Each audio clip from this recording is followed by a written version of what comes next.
What is up, creatives? This is Tom. Welcome back to another video. I have with me the Canon EOS R6. This is another Canon EOS R6 video. I've just been enjoying shooting with this camera so much I can't help but talk about it quite a lot on the channel at the moment. I've just completed my first commercial video shoot that I shot entirely on the Canon EOS R6. It's as my A camera for the entire project. Sadly, I can't actually show you that project just yet, but I do want to talk about 5 things that I love from a video perspective when talking about the Canon EOS R6, and a lot of these are relevant for the Canon EOS R5 as well. Kicking off with the main most important feature, it is the beautiful 10-bit internal 422 4K at 50, 60, 25 and 24 frames per second. This footage is just absolutely beautiful straight out of camera. It's pretty comparable to something like the video footage that I'm getting out of my Canon C200 that's filming me right now. Certainly the RAW on the C200 will be better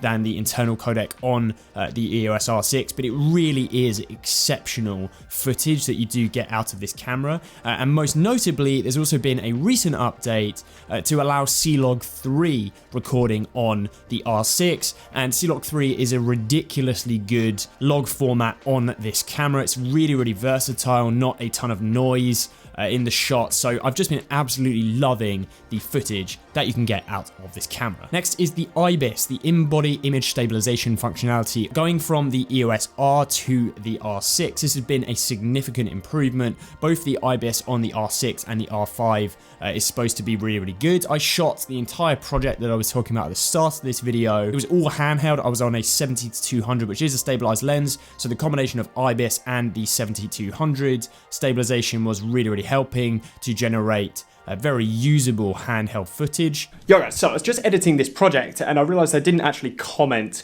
on this sample footage that I filmed with the IBIS on. Now, I've had a really positive experience so far with the IBIS on this camera, but what I haven't been doing is a ton of walking and tracking shots. And that was the first sort of test I did of walking and tracking shots, and you can definitely see a little bit of wobble. On a non-stabilized lens like the 15 to 30 or 16 to 35 Canon L lens, it's a non-stabilized lens, and walking shots you definitely can see a bit of wobble. It's definitely better than the non-stabilized no IBIS on the camera. You're definitely getting way more shake, but you are getting a little bit of wobble. Where I think you're going to have the best experience with the IBIS on this camera is you actually sort of shooting handheld with you behind the camera and without any actual motion, but you're getting really fantastic stable handheld shots. Next up is something which I don't think is talked about enough on the R6 and the R5, and this is IPB Light. So we already shoot in IPB format on the R6 specifically, which is a relatively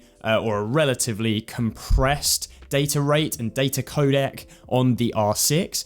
This shoots in IPB in 50 frames or 60 frames, and also obviously 25 and 30 frames per second. But a few months back, Canon actually introduced IPB Light, which is an even more compressed version of these file formats, and this has really been like an absolute revelation for me. It's about half the data speeds or the data rates of the standard IPB format. IPB Light is available on both the Canon EOS R5 and the R6. So if we take the R6 and those data rates, at 60 frames per second on the Canon EOS R6, this is with Canon log on, so it is 10-bit footage. On a normal 128GB card in the standard IPB codec, we would be looking at about 50 minutes of recording on a 128GB card. However, if we switch over to IPB Light, on that same 128GB card, we can actually record now for 1 hour and 40 minutes. So it's about double the recording time that you're getting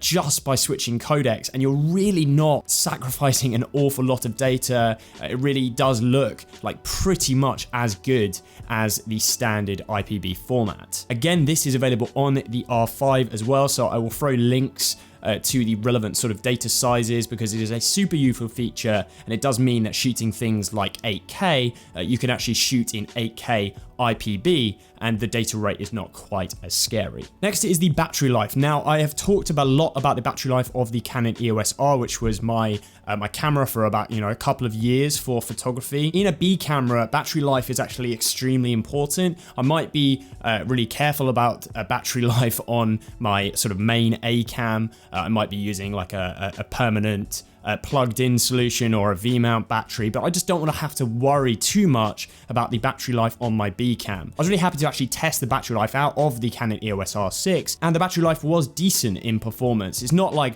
the most ridiculously good battery life. I was having to sort of swap out a battery, I would say, every 3 hours, which for the level of footage that you're getting out of this camera, certainly not too bad in my opinion anyway. And also for stills, I think you could do pretty much a whole day on 2 full battery charges. And then finally, another new Canon EOS R6 feature. This wasn't here at launch. This is dual SD card recording. This means that you can record internal 422 4K C-Log3 footage at 60 frames per second, and you can record this simultaneously to 2 cards. That is absolutely exceptional in a camera of this price point and this space in the market. Again, you can do that on something like the Canon C200, but this camera is a dedicated video camera and originally cost about 3 times the price of the Canon EOS R6. It was quite a high profile shoot that I was doing recently, so having the ability to shoot everything just backed up straight away and not have to worry too much about things like data failures, just a massive pressure reliever. And there we have it, guys. That's 5 things that I love about the Canon EOS R6. Let me know in the comments if you'd like me to do a 5 things I hate, because there definitely are some things I don't love about this camera. So let me know if you want to see that down below, and I'll see you guys in a week.